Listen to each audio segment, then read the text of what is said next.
हम अभी भी गुलामों के तंत्र में ही जी रहे हैं।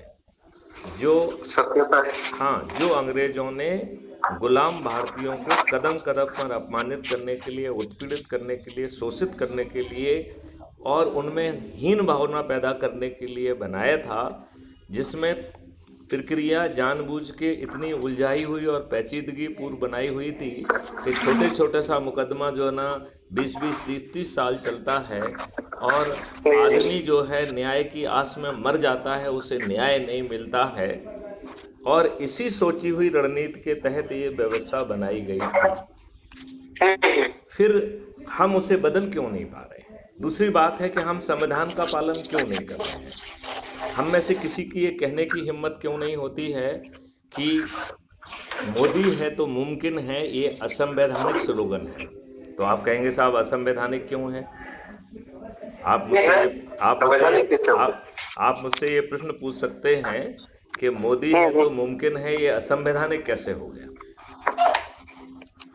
यार संवैधानिक को संवैधानिक भाषा का तो है ही नहीं ना, वो तो बात सही है, उसमें क्या गलत है? नहीं नहीं नहीं नहीं है। देखिए, हमारा संविधान देश के प्रधानमंत्री में कोई शक्ति निहित नहीं करता है। सभी शक्तियां देश के कैबिनेट में हैं। तो मोदी है तो मुमकिन है, ये असंवैधानिक स्लोगन है। मोदी जी का मंत्रिमंडल है तो मुमकिन है, ये संवैधानिक स्लोगन है। ठीक है। इसमें व्यक्ति विशेष का एसोगान नहीं संभव हो सकता है, कलेक्टिव मंत्रिमंडल का होना चाहिए। अब आप 1948 की बात याद करिए, जब हमारी सेना जीत रही थी, जवाहरलाल नेहरू किस संवैधानिक अधिकार के तहत ऑल इंडिया रेडियो में जाके उन्होंने युद्ध विराम की घोषणा किस संवैधानिक अधिकार के तहत की? प्राइम नहीं नहीं, मिनिस्टर ने तो आपकी बात से पूरी सहमत हूँ सर। मैं परसों के लिए टाइम मांग रहा हूँ आपसे। आइए अभी आइए, क्या है, थोड़ा कंजेस्टेड में हूँ, तो परसों बैठक करूंगा सामने, तो अच्छा रहेगा। बहुत सुंदर, बहुत सुंदर। ठीक हम लोग ठीक विस्तार ठीक है से सर। हम लोग विस्तार से बात करेंगे।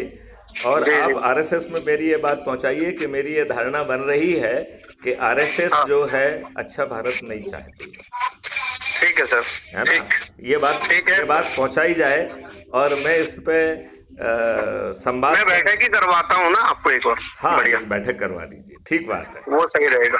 राइट है राइट। ना? तो ओके। आप प्रत्यक्ष सीधी बात रख पाएंगे, वो हाँ ज्यादा हाँ, अच्छा रहेगा सर। क्योंकि मुझे ठीक। अब आरएसएस के वरिष्ठ लोगों से ये पूछना है कि अभी आपको अच्छा भारत चाहिए तो मैं दे दूंगा। आपको ठीक है भाजपा सर। दे चाहे ना दे, मैथिली शरण गुप्ता आपको अच्छा भारत दे देंगे और भारत सरकार के ठीक है जी। खजाने से पैसे भी नहीं लगेंगे, तो कोई दिक्कत नहीं है।